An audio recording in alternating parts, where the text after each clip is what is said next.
मेरा नाम रानी है और यह कहानी मेरी जिंदगी के उस मोड़ की है जिसने मुझे जवानी की गहराई से बदल दिया। जब मैं छोटी थी तो जीवन एक खूबसूरत ख्वाब जैसा था। किताबों में खो जाना, दोस्तों के साथ हंसी मजाक करना और हर पल को जीने की आदत मेरी पहचान थी। मेरी सबसे करीबी दोस्त सीमा हमेशा मुझे समझाती थी, रानी, दुनिया बहुत बड़ी है, हर किसी पर भरोसा मत किया कर। लेकिन मैं उसकी बातों को अक्सर हंसी में उड़ा देती। मुझे खुले विचारों वाली लड़की कहा जाता था। मैं जिंदगी को अपने तरीके से जीने में विश्वास रखती थी। यही वजह थी कि मेरी मुस्कान और उत्साह हर किसी को आकर्षित करती। लेकिन शायद मेरी मासूमियत और स्वतंत्रता कुछ लोगों को गलत संदेश दे जाती। वो दिन जिसने सब कुछ बदल दिया। एक दिन मैं कॉलेज जा रही थी। वो एक ठंडी सर्दियों की सुबह थी और सूरज की हल्की रोशनी मेरे चेहरे पर पड़ रही थी। मेरी दुनिया में सब कुछ सामान्य लग रहा था, जब तक कि मैंने महसूस नहीं किया कि कोई मुझे लगातार देख रहा है। वो एक लड़का था, दिखने में साधारण, लेकिन आंखों में एक अजीब सा जादू। उसकी आंखों में न जाने क्या था जो मुझे पल भर के लिए थमा सा गया। उसने मुझसे कुछ कहा नहीं, लेकिन उसकी मौजूदगी मुझे महसूस हो रही थी। अगले दिन उसी रास्ते पर वो फिर दिखा। इस बार उसने मुस्कुराकर हेलो कहा। मुझे लगा शायद यह एक सामान्य सी बात है, लेकिन न जाने क्यों उसकी मुस्कान मेरे दिल में हलचल मचा गई। उसका नाम आदित्य था। धीरे धीरे हमारी मुलाकातें बढ़ने लगीं। वो मुझसे बहुत अलग था, गंभीर, समझदार और हर चीज को गहराई से समझने वाला। उसके साथ वक्त बिताते हुए मैंने जाना कि दुनिया सिर्फ दिखावे और शोर शराबे की नहीं होती, बल्कि इसमें भावनाओं और रिश्तों की अहमियत भी होती है। आदित्य ने मुझे वो सिखाया जो मैंने कभी नहीं सोचा था, अपने सपनों की कद्र करना और खुद से प्यार करना। उसके साथ हर पल एक नया एहसास लेकर आता। उसने मुझे कभी किसी गलत या असहज स्थिति में नहीं डाला। उस दिन का एहसास अभी भी मेरी यादों में ताज़ा है। पापा रोज मुझे कॉलेज छोड़ने जाते थे, लेकिन उस दिन घर का माहौल थोड़ा अलग था। माँ कुछ घबराई हुई थीं। उन्होंने मेरी ओर चिंतित नजरों से देखा और कहा, बेटी, तू अकेली कैसे जाएगी? मुझे डर लग रहा है।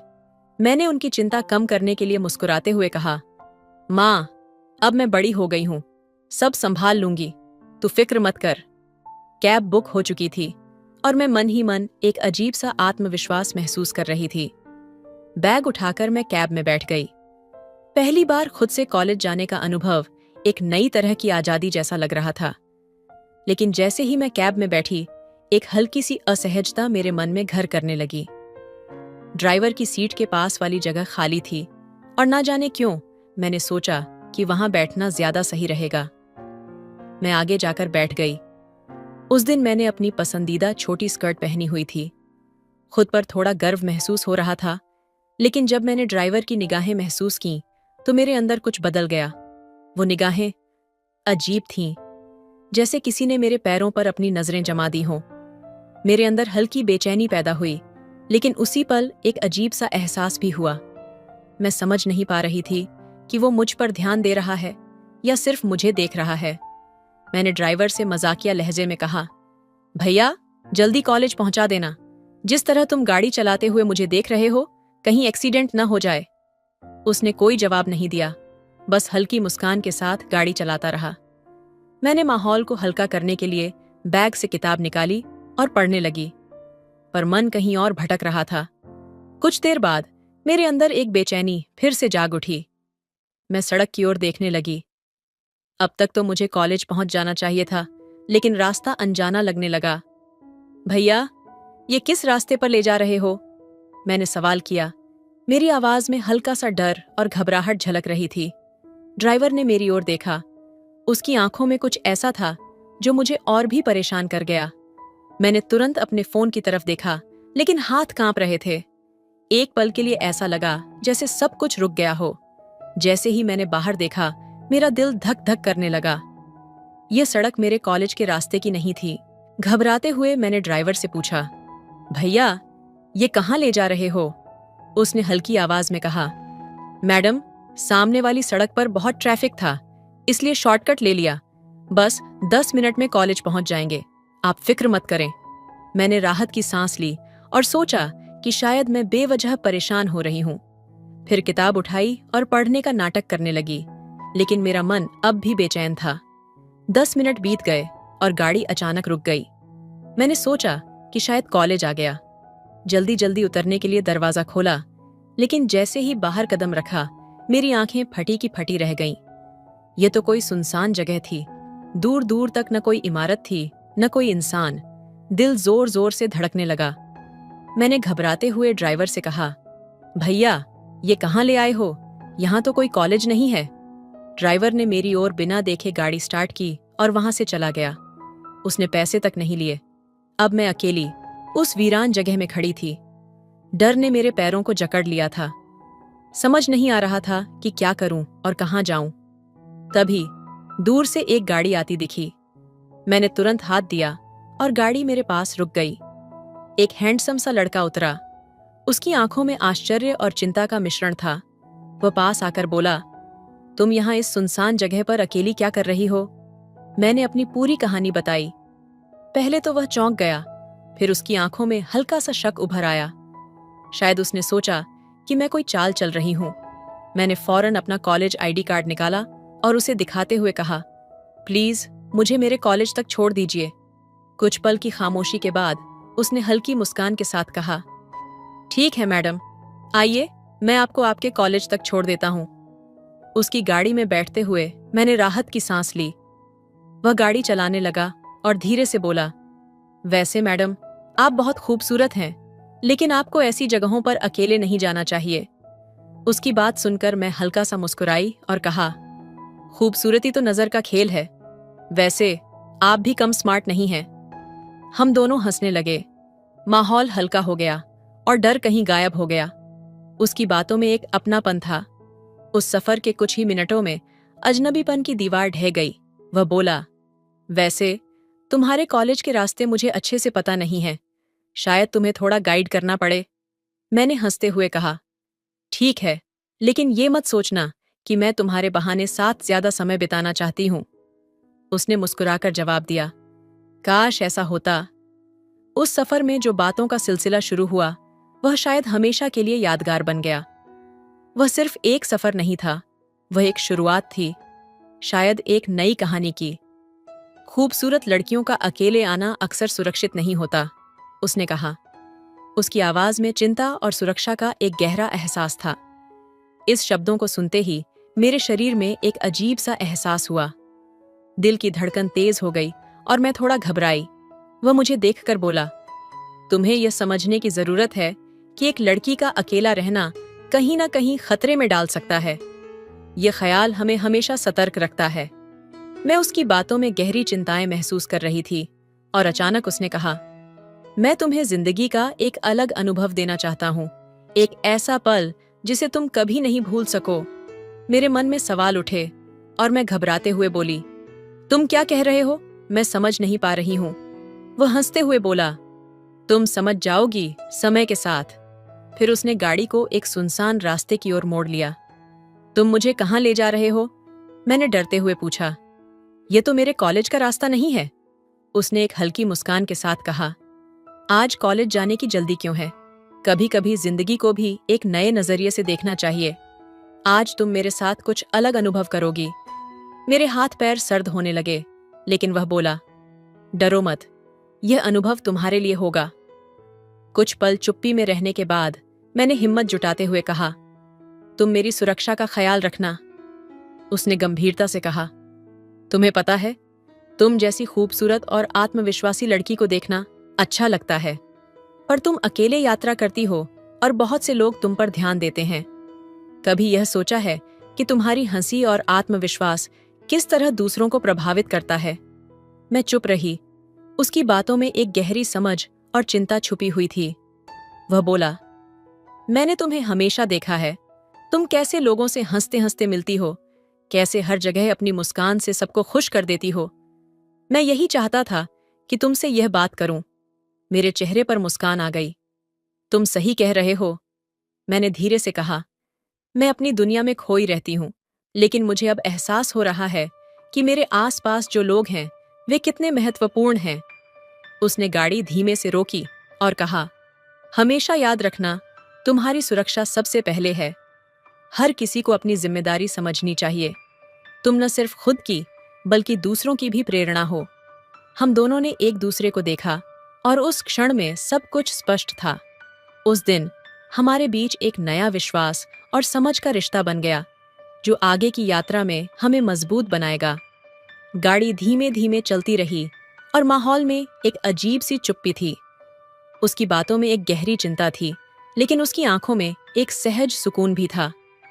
मैंने महसूस किया कि जैसे जैसे हम आगे बढ़ रहे थे, मैं भी उस सुकून को महसूस करने लगी।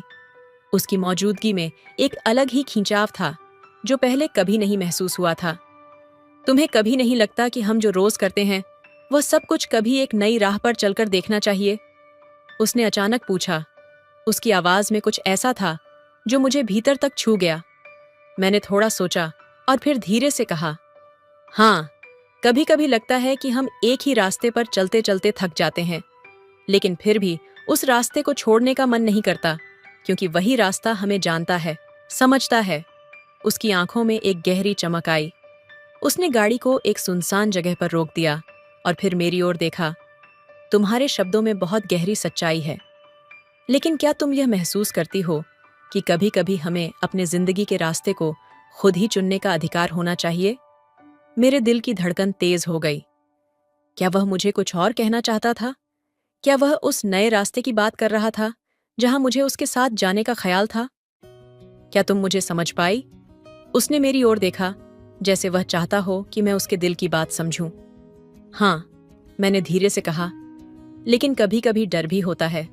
डर ये सोचकर कि अगर हम नए रास्ते पर चल पड़े तो क्या होगा? क्या वह रास्ता हमें सही दिशा दिखाएगा? उसने एक हल्की सी मुस्कान के साथ कहा, डर ही हमें मजबूत बनाता है, और अगर हम डर के बिना आगे बढ़ते हैं तो हम जिंदगी के असली रंगों को कभी नहीं देख पाते। मैंने उसकी बातों को दिल से महसूस किया।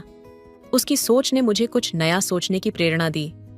वह मेरे लिए सिर्फ एक अनजान शख्स नहीं था, बल्कि वह एक ऐसा इंसान बन चुका था जो मेरे अंदर की खामोशियों को समझने लगा था। उसकी मुस्कान में एक गर्माहट थी, जैसे वह जानता था कि मैं अब उस रास्ते पर चलने के लिए तैयार हूं जो उसने मेरे लिए चुना था। क्या तुम मेरे साथ चलोगी? उसने मेरे चेहरे को ध्यान से देखा और उसके सवाल में एक गहरी उम्मीद थी, एक विश्वास कि मैं उसकी बातों को समझ रही थी। मेरे मन में कई सवाल थे, लेकिन उस वक्त कुछ और ही महसूस हो रहा था। एक अजीब सा खिंचाव, एक गहरी ललक, जैसे मैंने अपनी जिंदगी की पहली बार सही दिशा पाली हो। मैंने उसे देखा और धीरे से कहा, हाँ, मैं तुम्हारे साथ चलूंगी। उसने मेरी ओर देखा और फिर गाड़ी को स्टार्ट किया। रास्ता अब अजनबी नहीं लगता था। वह अब मुझे महसूस करा रहा था कि हम दोनों की राहें एक दूसरे से जुड़ी हैं और यह सफर एक नई शुरुआत है। हम दोनों के बीच अब खामोशी नहीं थी, बल्कि एक समझ और गहरी भावनाएं थीं। गाड़ी के भीतर जैसे हमारी दुनिया एक साथ घुल गई थी। वह धीरे धीरे मुझसे बात करता रहा, मेरी आंखों में एक अलग सा ताजगी और गहराई देख रहा था। तुम हमेशा इतनी आत्मविश्वासी और मजबूत रहती हो, उसने कहा, लेकिन मैं जानता हूं कि तुम्हारे भीतर एक कोमल दिल भी है जो कभी खुद को ज्यादा नहीं दिखाता। मैं उसकी बातों को सुनते हुए हल्की सी मुस्कुराई। तुम भी बहुत समझदार हो और यह शायद तुम्हारी सबसे बड़ी खूबसूरती है। गाड़ी अब एक खुले और सुनसान रास्ते पर चल रही थी और मैंने महसूस किया कि आज वह दिन था जब हम दोनों एक दूसरे के करीब आ रहे थे। हमारे बीच जो खामोश लम्हे थे, अब वो शब्दों में तब्दील हो चुके थे। उसकी आंखों में एक एहसास था और मेरे दिल में एक हल्की सी धड़कन, जैसे हमने एक दूसरे के दिलों को सही मायनों में महसूस किया हो। हम दोनों चुप रहे, लेकिन वह चुप्पी अब कुछ खास थी, सिर्फ हम दोनों के बीच, एक ऐसी चुप्पी जो शब्दों से कहीं अधिक गहरी थी। इस कहानी से हमें एक महत्वपूर्ण जीवन का संदेश मिलता है। सच्ची यात्रा वह नहीं होती जो हम भौतिक रूप से तय करते हैं, बल्कि वह होती है जो हम अपने भीतर करते हैं। जब हम जीवन के रास्ते पर अकेले चलते हैं तो हमें अक्सर डर और अनिश्चितता का सामना करना पड़ता है, लेकिन जब हम अपने डर का सामना करते हैं और नए रास्ते को अपनाने की हिम्मत जुटाते हैं, तब हमें जीवन की असली खूबसूरती और सच्चाई का एहसास होता है। ये कहानी हमें सिखाती है कि अपने डर को अपनाकर और सच्ची समझ और प्यार से किसी रिश्ते को निभाते हुए हम न केवल अपनी राह पा सकते हैं, बल्कि दूसरों के साथ भी गहरे संबंध बना सकते हैं। हमारे आसपास के लोग हमारी हंसी, हमारी मुस्कान और हमारी आत्मविश्वास से प्रेरित होकर हम दूसरों को जीवन में बेहतर दिशा दे सकते हैं। इसी तरह जीवन में हर कदम पर हमें यह याद रखना चाहिए कि हमारी सबसे बड़ी यात्रा खुद को समझने और दूसरों के साथ जुड़ने की होती है। इस स्टोरी से हमें यह भी समझने को मिलता है कि सच्चे रिश्ते वह हैं जो हमें आत्मा से जुड़ने का एहसास कराते हैं, और जब हम किसी के साथ होते हैं तो हम दोनों का दिल एक ही दिशा में धड़कता है। यही वो कड़ी है जो हमें सच्चे प्रेम, समझ और भरोसे की ओर ले जाती है। अपने डर से आगे बढ़ें और जिनसे आप प्यार करते हैं उनके साथ हर सफर का हिस्सा बने। अपनी यात्रा का आनंद लें, क्योंकि वही यात्रा आपको अपने असली आत्म के पास ले जाती है। तो दोस्तों, आपको यह कहानी कैसी लगी कमेंट करके जरूर बताएं। मिलते हैं अगली कहानी में, तब तक के लिए धन्यवाद। ये कहानी भोला नाम के एक 18 साल के लड़के की है जो अभी 11वीं क्लास में पढ़ाई कर रहा था। दोस्तों, कहानी को लास्ट तक सुनिएगा, बहुत ज्यादा मजा आने वाला है कि कैसे भोला अपनी भाभी को उसके मैके ले जाते समय कैसे बीच जंगल में दोनों लोग दुपट्टा बिछाकर खेलते हैं, क्योंकि रास्ते में ही मूड जाता है। भाभी अभी नई और जवान भी थी। भोला एक सीधा सादा और मेहनती लड़का था। कुछ समय पहले उसके बड़े भाई मोहन की शादी हुई थी। शादी के बाद मोहन काम की तलाश में दूसरे शहर चला गया और उसकी पत्नी घर पर अकेली रह गई। दिन बीतते गए और अकेलेपन की वजह से भाभी कुछ उदास रहने लगीं। एक दिन भाभी ने भोला से कहा, देवर जी, मुझे मायके जाना है, क्या तुम मुझे छोड़ने चलोगे? भोला, जो हमेशा अपने परिवार का ध्यान रखता था, तुरंत मान गया। भाभी को बाइक पर बैठाकर भोला उनके मायके की ओर निकल पड़ा। रास्ता सुनसान था और चारों तरफ घने जंगल थे। आधे रास्ते पर भाभी ने अचानक कहा, भोला, बाइक यहीं रोक दो, मुझे थोड़ी देर के लिए कुछ काम है। भोला ने भाभी की बात मानी और बाइक रोक दी। भाभी उसे लेकर जंगल की एक तरफ जाने लगीं। भोला को कुछ समझ नहीं आ रहा था, लेकिन उसने सवाल नहीं किया। जब वे झाड़ियों के पास पहुंचे तो भाभी ने धीरे से कहा, यहां मेरी एक पुरानी चीज गिरी थी, मैं इसे ढूंढने आई हूं। भोला को यह बात अजीब लगी, लेकिन उसने उनकी मदद करने का फैसला किया। जैसे ही वे झाड़ियों में कुछ ढूंढने लगे, अचानक कुछ ऐसा हुआ जिसे देखकर भोला के होश उड़ गए। क्या था वह रहस्य? क्यों भाभी ने जंगल में रुकने के लिए कहा था? दोस्तों, इस सस्पेंस का खुलासा जानने के लिए वीडियो को अंत तक देखें, क्योंकि आगे जो होगा वह आपको हैरान कर देगा। ये कहानी है बिहार के एक छोटे से गांव की, जहां 2 भाई रहा करते थे। बड़े भाई का नाम मोहन था, जिसकी उम्र करीब 28 साल थी। वह दिल्ली में रहकर एक कंपनी में नौकरी करता था और अच्छा पैसा कमाता था।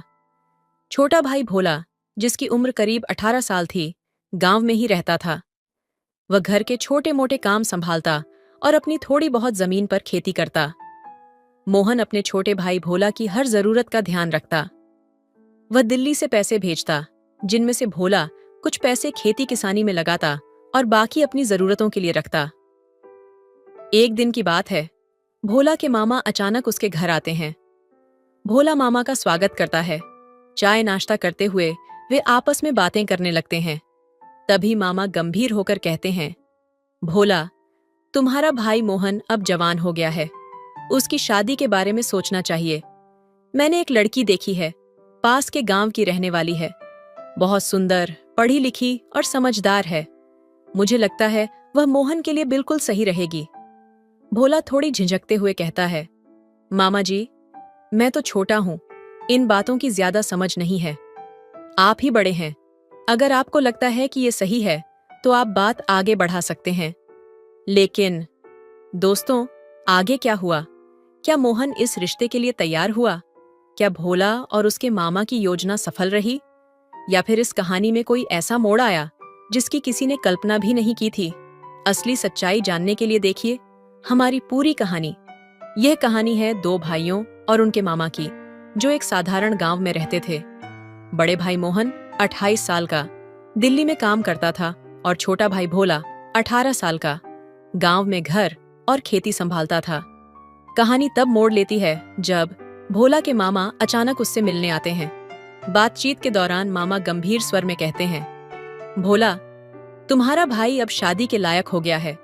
मैंने पास के गांव में एक लड़की देखी है। वह सुंदर, पढ़ी लिखी और समझदार है। मोहन के लिए बिल्कुल सही रहेगी। भोला थोड़ा झिझकते हुए कहता है, मामा जी, यह तो बड़े भैया का मामला है, आप उनसे ही बात कीजिए। मामा तुरंत मोहन को फोन लगाते हैं और अपना प्रस्ताव रखते हैं। मोहन हंसते हुए जवाब देता है, मामा जी, अगर आपको लगता है कि यह सही है तो आप लड़की वालों से बात कर सकते हैं। मुझे आपकी पसंद पर भरोसा है। कहानी आगे बढ़ती है। मामा तुरंत लड़की के माता पिता से मिलने जाते हैं। लड़की का नाम अंजू है, 24 साल की, और गांव में अपनी सादगी और समझदारी के लिए जानी जाती है। मामा अंजू के परिवार से मोहन की तारीफ करते हैं। मेरा भांजा दिल्ली में नौकरी करता है और अच्छा कमाता है। वह बेहद समझदार और जिम्मेदार है। लड़की के माता पिता इस रिश्ते में दिलचस्पी दिखाते हैं और कहते हैं, पहले हम आपके भांजे से मिलना चाहेंगे। अगर हमें वह पसंद आए तो बात आगे बढ़ाएंगे। मामा तुरंत मोहन को फोन करके बुलाते हैं। मोहन अपने काम से छुट्टी लेकर घर आ जाता है। अब वह और मामा अंजू के घर जाने की तैयारी करते हैं। लेकिन क्या अंजू और उसके परिवार को मोहन पसंद आएगा? क्या यह रिश्ता बिना किसी रुकावट के तय हो जाएगा, या फिर इस कहानी में कुछ ऐसा होगा जो सभी को चौंका देगा? इस सस्पेंस का खुलासा जानने के लिए हमारी पूरी कहानी जरूर देखें। अगले भाग में हम आपको बताएंगे कि इस रिश्ते का अंजाम क्या हुआ। चैनल को सब्सक्राइब करें और बने रहें। दोस्तों, ये कहानी आगे बढ़ती है जब मोहन और अंजू का रिश्ता तय हो जाता है। लड़की वालों को मोहन का स्वभाव और काम पसंद आता है और वे इस रिश्ते को खुशी खुशी स्वीकार कर लेते हैं। शादी का दिन 2 महीने बाद वह खास दिन आता है जब मोहन दूल्हा बनता है और बारात लेकर अंजू के घर पहुंचता है। शादी का माहौल खुशनुमा होता है। बारातियों का स्वागत धूमधाम से किया जाता है। फिर मोहन और अंजू की शादी पूरे रीति रिवाजों के साथ हो जाती है। अंजू मोहन की दुल्हन बनकर उसके घर आती है। पहली रात जब मोहन अपनी पत्नी के कमरे में जाता है और उसका घूंघट उठाता है तो वह उसकी खूबसूरती देखकर मंत्रमुग्ध हो जाता है। दोनों एक दूसरे से बातचीत करते हैं, अपने जीवन के अनुभव साझा करते हैं और धीरे धीरे एक दूसरे के करीब आते हैं। 1 महीने का सुखद समय बीत जाता है। इसी बीच एक दिन मोहन को कंपनी से फोन आता है। फोन पर उसका मैनेजर कहता है, मोहन, कंपनी में एक जरूरी काम आ गया है, तुम्हें तुरंत वापस आना होगा। अगर तुम नहीं आए तो तुम्हारी नौकरी खतरे में पड़ सकती है। मोहन यह बात अंजू को बताता है। वह थोड़ा चिंता में पड़ जाता है, लेकिन अंजू समझदारी से जवाब देती है, अगर कंपनी ने अर्जेंट बुलाया है तो तुम्हें जाना चाहिए। काम सबसे जरूरी है, मैं यहाँ सब संभाल लूंगी। मोहन अपनी पत्नी की बात से सहमत होकर अपना सामान पैक करता है और अगले दिन दिल्ली की ओर रवाना हो जाता है। लेकिन दिल्ली जाने के बाद क्या मोहन का काम आसानी से पूरा हो गया? क्या अंजू ने अकेले अपने नए घर को संभाल लिया, या फिर इस कहानी में कोई ऐसा मोड़ आने वाला है जो इन दोनों के जीवन को बदल कर रख देगा? इस सस्पेंस का जवाब जानने के लिए जुड़े रहिए और पूरी कहानी देखें। अगले भाग में आपको यह जानने को मिलेगा कि आगे क्या हुआ। दोस्तों, ये कहानी एक दिलचस्प मोड़ लेती है। जब मोहन अपने काम के सिलसिले में दिल्ली चला जाता है तो अंजू को उसके बिना कुछ दिन अकेलापन महसूस होने लगता है। एक दिन भोला अपनी भाभी अंजू से कहता है, भाभी जी, आप इतनी उदास क्यों हो? क्या बात है? क्या आपको भैया की याद आ रही है? अंजू मुस्कुराते हुए कहती है, नहीं देवर जी, ऐसा कुछ नहीं है। भैया से मेरी रोज बात होती है, सब कुछ ठीक है। समय बीतता है और 1 महीने बाद अंजू के मायके से एक फोन आता है। फोन पर बताया जाता है कि अंजू की मां की तबीयत अचानक खराब हो गई है और उसे अपनी मां के पास जाना होगा। अंजू तुरंत भोला से कहती है, देवर जी, मेरी मां की तबीयत खराब हो गई है, मुझे वहां जाना है, क्या आप मेरे साथ चलेंगे? भोला बिना किसी हिचकिचाहट के कहता है, भाभी जी, बिल्कुल, मैं आपको लेकर चलता हूं। भोला अपनी भाभी अंजू को बाइक पर बैठाकर उसकी मां के घर की ओर रवाना हो जाता है। रास्ते में एक होटल पड़ता है और भोला बाइक रोकते हुए कहता है, भाभी जी, मुझे थोड़ा भूख लग रही है, क्यों ना हम यहां रुककर थोड़ा नाश्ता करें, फिर आराम से चलेंगे। अंजू हंसते हुए कहती है, ठीक है देवर जी, थोड़ी देर आराम कर लेते हैं। ये दोनों होटल के अंदर जाते हैं और एक टेबल पर बैठकर नाश्ता करते हैं। भोला 2 समोसे मंगवाता है और दोनों साथ में नाश्ता करते हैं। फिर वे अपनी यात्रा जारी रखते हैं। लेकिन क्या अंजू की माँ की तबीयत सच में खराब थी या फिर इसके पीछे कोई गहरी वजह थी? क्या अंजू और भोला के बीच इस सफर में कुछ ऐसा घटने वाला था जो पूरी कहानी का रुख बदल दे? इस सस्पेंस को जानने के लिए जुड़े रहिए। हम आपको बताएंगे कि आगे क्या हुआ। जब और थोड़ी दूरी पर ये दोनों पहुंचते हैं तो रास्ते में एक सुनसान जंगल आता है। चारों ओर झाड़ियां होती हैं। अब अंजू अपने देवर भोला से कहती है कि देवर जी, तुम बाइक यहीं पर रोक लो, मुझे थोड़ी देर के लिए यहाँ पर काम है। अब भोला अपने मन में सोचता है, इन झाड़ियों में भाभी को आखिर क्या काम हो सकता है? फिर भी वह बाइक रोक लेता है। अंजू नीचे उतर जाती है और भोला से पूछता है, भाभी जी, तुम्हें अचानक यहाँ क्या काम हो सकता है?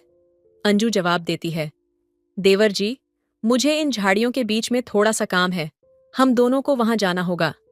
भोला अंजू की बात मान जाता है और दोनों वहां पर चलते हैं। थोड़ी देर बाद भोला अंजू से फिर पूछता है, भाभी जी, यहाँ तुम्हें क्या काम करना है?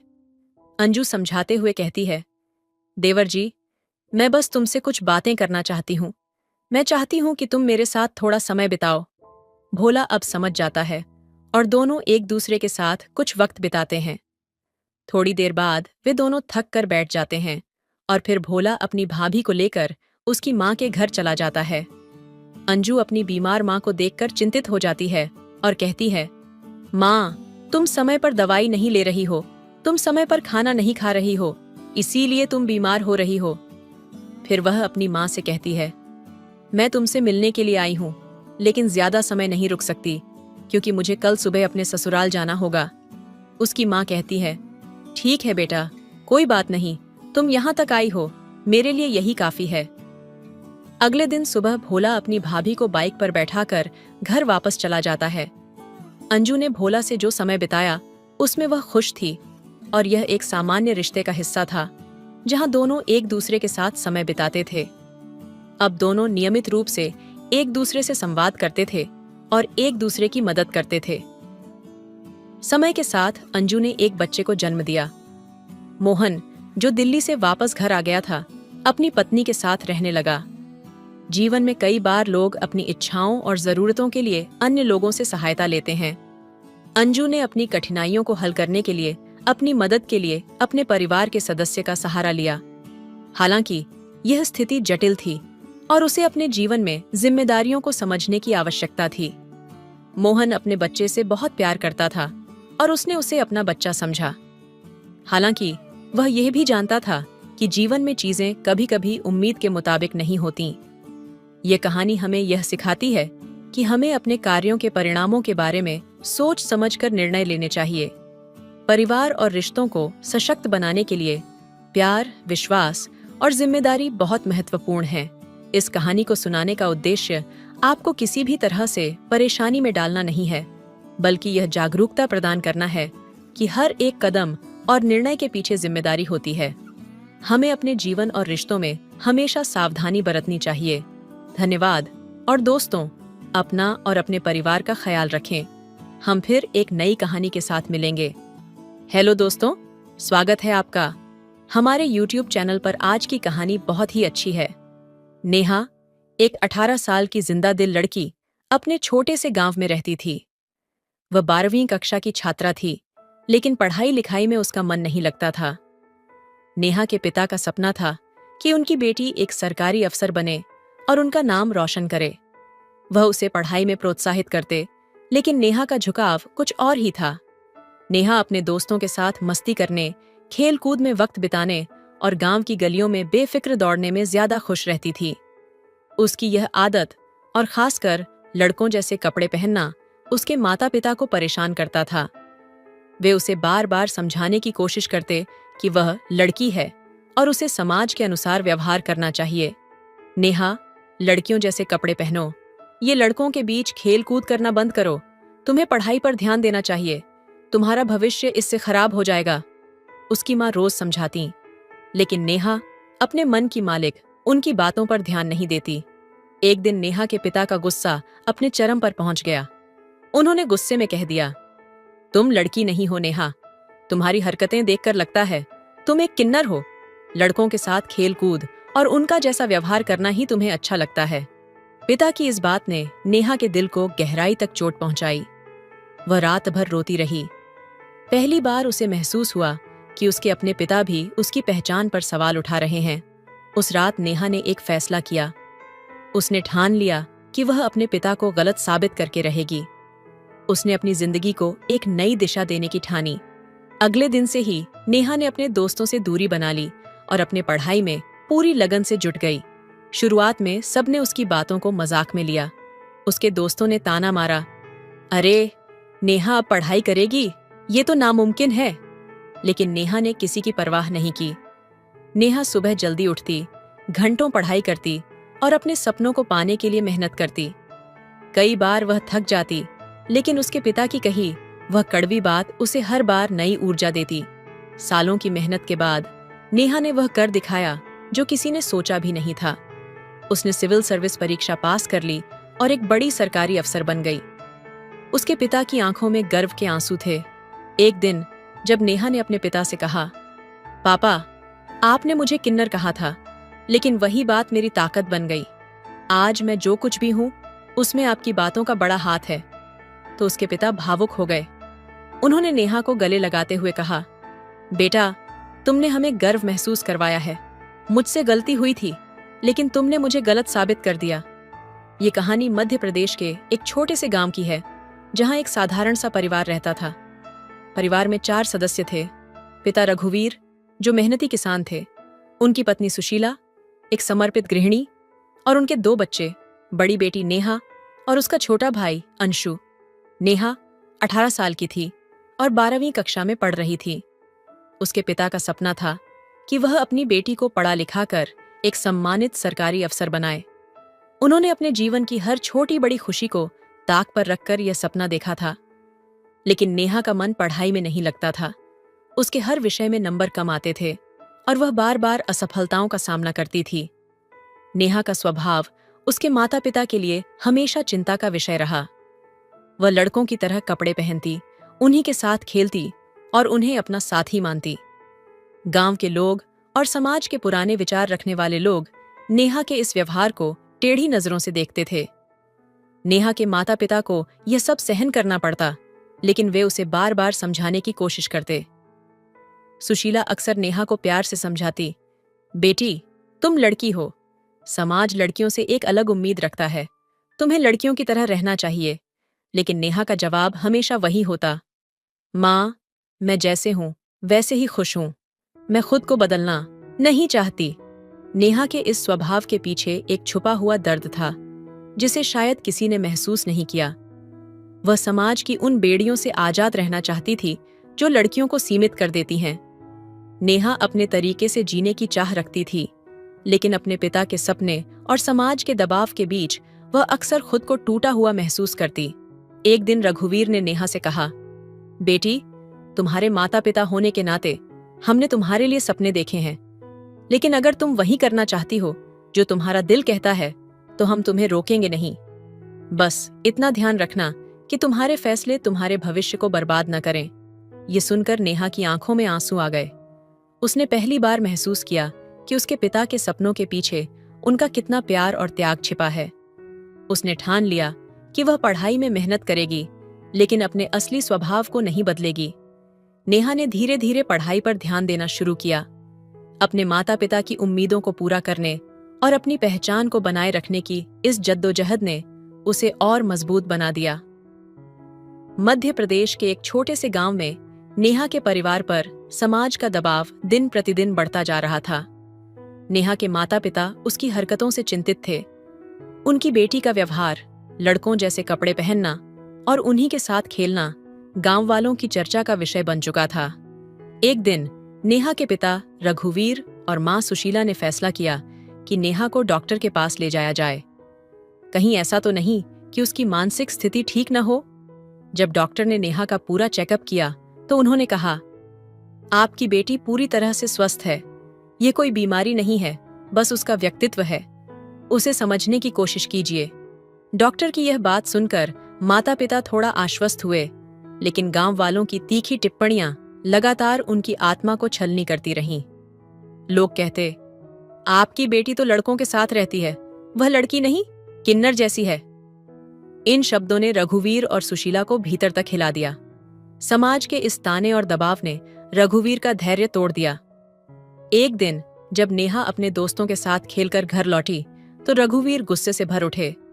उन्होंने नेहा को डांटा और कहा, मुझे तो लगता है तुम लड़की नहीं हो, तुम किन्नर हो, इसलिए तुम लड़कों जैसे कपड़े पहनती हो और उन्हीं के साथ रहती हो। नेहा के लिए यह शब्द किसी तीर की तरह थे। उसने अपने पिता की आंखों में जो निराशा देखी, उसने उसकी आत्मा को झकझोर दिया। आंसुओं से भरी आंखों और कांपती आवाज में नेहा ने जवाब दिया, पिताजी, आप सोचते हैं कि मैं किन्नर हूं, लेकिन मैं आपको एक दिन साबित करके दिखाऊंगी कि मैं किन्नर नहीं, बल्कि आपकी उम्मीदों पर खरी उतरने वाली एक बेटी हूं। उस रात नेहा पूरी तरह टूट चुकी थी। वह अकेले बैठकर सोचने लगी कि क्या वह सच में गलत है, क्या उसका व्यवहार उसके माता पिता और समाज के लिए बोझ बन गया है। लेकिन फिर उसने अपने अंदर एक नई ऊर्जा महसूस की। उसने ठान लिया कि वह अपने तरीके से अपनी पहचान बनाएगी और अपने माता पिता को गर्व महसूस कराएगी। नेहा ने खुद को बदलने की कोशिश नहीं की, बल्कि अपनी सोच और मेहनत को बदल दिया। उसने पढ़ाई पर ध्यान केंद्रित करना शुरू किया। अब उसका हर कदम उसके माता पिता के सपनों और समाज की धारणाओं को चुनौती देने के लिए था। नेहा अपने माता पिता के शब्दों से आहत थी, लेकिन उसने हार मानने के बजाय एक निर्णय लिया। उसने अपने मन में ठान लिया कि वह उन्हें दिखाएगी कि वह एक लड़की है और अपनी पहचान और सामर्थ्य को साबित करेगी। दिन बीतते गए। दिवाली का त्योहार आ पहुंचा। गांव में हर जगह रोशनी, पटाखों की आवाज और खुशियों का माहौल था। हर कोई त्योहार की तैयारियों में व्यस्त था, लेकिन इस खुशी के माहौल में नेहा के दिल में कुछ और ही चल रहा था। दिवाली की रात, जब पूरा परिवार त्योहार में व्यस्त था, नेहा अपने कमरे में चली गई। उसकी मां सुशीला उसे बुलाने के लिए कमरे में गईं, लेकिन जैसे ही उन्होंने दरवाजा खोला, नेहा वहां नहीं थी। कमरे का खालीपन देखकर सुशीला का दिल जोर से धड़कने लगा। नेहा, नेहा, कहाँ गई ये लड़की? सुशीला पूरे घर में नेहा को ढूंढने लगी, लेकिन नेहा कहीं नहीं मिली। घबराई हुई सुशीला ने अपने पति रघुवीर को बताया, नेहा घर में नहीं है, मैंने हर जगह देख लिया। रघुवीर के चेहरे पर चिंता की लकीरें उभर आईं। वह तुरंत गांव के उन लड़कों के पास गए जिनके साथ नेहा अक्सर खेला करती थी। उन्होंने हर किसी से पूछा, क्या तुमने नेहा को देखा है? लेकिन सभी का जवाब एक ही था, नहीं चाचा, हमने नेहा को नहीं देखा। नेहा का कोई पता नहीं चलने पर परिवार पर घबराहट का साया छा गया। वे रात भर जागते रहे, उम्मीद करते रहे कि नेहा कहीं आसपास ही होगी और सुबह तक लौट आएगी। लेकिन सुबह हो गई और नेहा का कोई सुराग नहीं मिला। रघुवीर ने सुबह के उजाले में गांव में फिर से नेहा की तलाश शुरू की। उन्होंने हर चौखट पर जाकर पूछा, लेकिन नेहा का कहीं अता पता नहीं था। सुशीला की आंखों में आंसू थे। उन्हें समझ नहीं आ रहा था कि उनकी बेटी कहाँ चली गई और क्यों। अब यह चिंता सिर्फ माता पिता तक सीमित नहीं रही। गांव के लोग भी नेहा की खोज में शामिल हो गए। हर किसी के मन में सवाल था, नेहा कहाँ गई होगी? क्या उसने कुछ गलत कदम उठाया, या फिर वह किसी अनजान जगह पर चली गई? नेहा की अनुपस्थिति ने हर दिल में बेचैनी भर दी। उसकी मां का रो रो कर बुरा हाल था और रघुवीर अंदर से टूट चुके थे। उन्होंने खुद से कहा, क्या हमने अपनी बेटी को इतना आहत कर दिया कि उसने घर छोड़ दिया? क्या हमारे शब्द उसके लिए इतने कठोर थे कि वह यह सब सह न सकी? लेकिन किसी को नहीं पता था कि नेहा ने यह कदम क्यों उठाया। उसने अपने दिल में क्या ठान रखा था? और सबसे बड़ा सवाल यह था, क्या नेहा लौट कर आएगी? नेहा के अचानक गायब होने से परिवार की दुनिया थम सी गई थी। रघुवीर और सुशीला हर गली, हर चौखट पर अपनी बेटी को ढूंढ चुके थे। जब उनकी हर कोशिश नाकाम रही, तो आखिरकार वे थके हारे नजदीकी पुलिस स्टेशन पहुंचे और नेहा की गुमशुदगी की रिपोर्ट दर्ज करवाई। पुलिस तुरंत हरकत में आई। नेहा का मामला अब एक अनजान चुनौती बन गया था। सबसे पहले उन लड़कों से पूछताछ की गई जिनके साथ नेहा खेला करती थी। पुलिस एक एक करके हर घर गई, हर लड़के से सवाल किए, लेकिन कोई भी ठोस जानकारी नहीं मिली। हर उत्तर एक बंद दरवाजे जैसा महसूस हुआ। अब पुलिस ने नेहा की कॉल डिटेल निकालनी शुरू की। घंटों तक डेटा खंगाला गया, लेकिन वहां भी कोई सुराग नहीं मिला। ये केस हर गुजरते पल के साथ और जटिल होता जा रहा था। नेहा के माता पिता का रो रो कर बुरा हाल था। सुशीला का चेहरा हर बीते दिन के साथ बुझता जा रहा था। उनकी आंखों से आंसू थमने का नाम ही नहीं ले रहे थे। रघुवीर अंदर से टूट चुके थे, लेकिन अपने परिवार को संभालने की कोशिश कर रहे थे। हर रात उनके मन में यही सवाल गूंजता, नेहा कहाँ होगी? क्या वह ठीक होगी? क्या हमने ही उसे इतना आहत कर दिया कि वह हमें छोड़कर चली गई? 1 हफ्ता गुजर गया। पुलिस पूरी ताकत के साथ नेहा की तलाश में जुटी रही, लेकिन हर दिशा में सन्नाटा ही था। उसके माता पिता की उम्मीदें अब धीमी पड़ने लगी थीं। आखिरकार जब वे दोबारा पुलिस स्टेशन पहुंचे तो वहां के दारोगा ने कहा, जब आपकी बेटी का कोई सुराग मिलेगा तो हम आपको तुरंत सूचित करेंगे। ये शब्द सुनकर भी उनका दर्द कम नहीं हुआ। नेहा का घर लौटने का इंतजार करते हुए 1 और महीना बीत गया। हर गुजरते दिन के साथ उनका दुख गहराता गया। रघुवीर रातों को जागते हुए अपनी बेटी की तस्वीर देखते और सोचते, क्या हमसे कोई गलती हो गई? क्या हमने कभी उसकी बातों को समझने की कोशिश नहीं की? सुशीला के लिए हर सुबह एक नई तकलीफ बन चुकी थी। वह दरवाजे पर बैठी रहती, हर गुजरते इंसान की तरफ उम्मीद भरी नजरों से देखती, जैसे वह कोई खबर लेकर आएगा, लेकिन कोई नहीं आता। इस पूरे समय पुलिस की टीमें हर दिशा में नेहा की तलाश कर रही थीं। गांव और उसके आसपास के इलाकों को खंगाला जा चुका था, लेकिन नेहा का कोई सुराग नहीं मिला। माहौल अब केवल डर और दुख से भरा हुआ था। नेहा की अनुपस्थिति ने घर और गांव दोनों पर एक स्याह छाया डाल दी थी। हर किसी के मन में यही सवाल था, आखिर नेहा कहाँ चली गई और क्या वह कभी वापस आएगी? नेहा के माता पिता की उम्मीद धीरे धीरे मुरझा रही थी। हर दिन उनके दिल में एक नया घाव होता और वे बस एक चुप्पी में जीने लगे थे। रघुवीर और सुशीला हर दिन अपनी बेटी की यादों में खो जाते। एक बार फिर वे पुलिस स्टेशन पहुंचे, लेकिन उनकी उम्मीदें बहुत कम हो चुकी थीं। दारोगा साहब, रघुवीर ने गहरी निराशा के साथ पूछा, क्या हमारी बेटी का कोई सुराग मिला? दारोगा साहब ने धीरे से सिर हिलाया। मुझे अफसोस है, लेकिन आपकी बेटी का कुछ भी पता नहीं चला। हम पूरी कोशिश कर रहे हैं, लेकिन अब तक कोई जानकारी नहीं मिल पाई है। दिन धीरे धीरे महीने और फिर महीने सालों में बदल गए। 6 महीने का वक्त बीत गया। एक दिन फिर से रघुवीर और सुशीला पुलिस स्टेशन गए, जहां उन्होंने उम्मीद के साथ दारोगा साहब से पूछा, क्या अब तक हमारी बेटी का कोई पता चला है? दारोगा साहब की आवाज में एक ठंडापन था। आपकी बेटी का केस अब हम बंद कर चुके हैं। फाइल को बंद कर दिया गया है। रघुवीर और सुशीला की आंखों में आंसू थे, लेकिन उनके पास और कोई जवाब नहीं था। वे चुपचाप स्टेशन से बाहर आ गए, मानो उनकी दुनिया पूरी तरह से थम सी गई थी। उन्होंने सोचा, क्या अब हमें इसे भूल जाना चाहिए? घर लौटते हुए उनके कदम भारी थे। 1 साल गुजर गया और नेहा की यादें धीरे धीरे एक दर्द बनकर उनके दिल में बस गई थीं। लेकिन यह क्या? एक दिन एक चमत्कार हुआ। रघुवीर और सुशीला घर के आंगन में खड़े थे, जब उनकी नजरें अचानक दरवाजे पर पड़ीं। उनका दिल धड़कने लगा जब उन्होंने देखा एक लड़की जिसे वे पहचानते थे अचानक उनके सामने खड़ी थी। उनकी बेटी नेहा, जो 1 साल से खो गई थी, अब उनके सामने खड़ी थी। नेहा के हाथ में 1 महीने का बच्चा था और उसके पास एक लड़का भी खड़ा था। यह दृश्य उनके दिलों में एक तूफान सा लाया। सुशीला के होंठ कांपने लगे। वह दौड़ी और नेहा को अपनी बाहों में भर लिया, लेकिन फिर उसकी आंखों में सवाल था, बेटा, ये सब क्या हो रहा है? नेहा की आंखों में एक दर्द और गम था, जैसे वह किसी गहरी जिंदगी की सच्चाइयों से जूझ रही हो। उसने धीरे से अपनी माँ की ओर देखा और कहा, माँ, मैं वो नहीं कर पाई जो आप चाहते थे। उसकी आवाज में ऐसी टूटन थी जिसे सुनकर सुशीला का दिल और भी ज्यादा टूट गया। वह नेहा को समझने की कोशिश करती है, लेकिन वह भी यह समझ नहीं पा रही थी कि उसकी बेटी ने ऐसा कदम क्यों उठाया। नेहा चुपचाप खड़ी रही, अपनी दुनिया में खोई हुई। वह इस वक्त तक नहीं समझ पाई थी कि जिस रास्ते पर वह चली थी वह उसकी पहचान और आत्मसम्मान को किस हद तक बदल चुका था। नेहा अपनी माँ के पास खड़ी थी।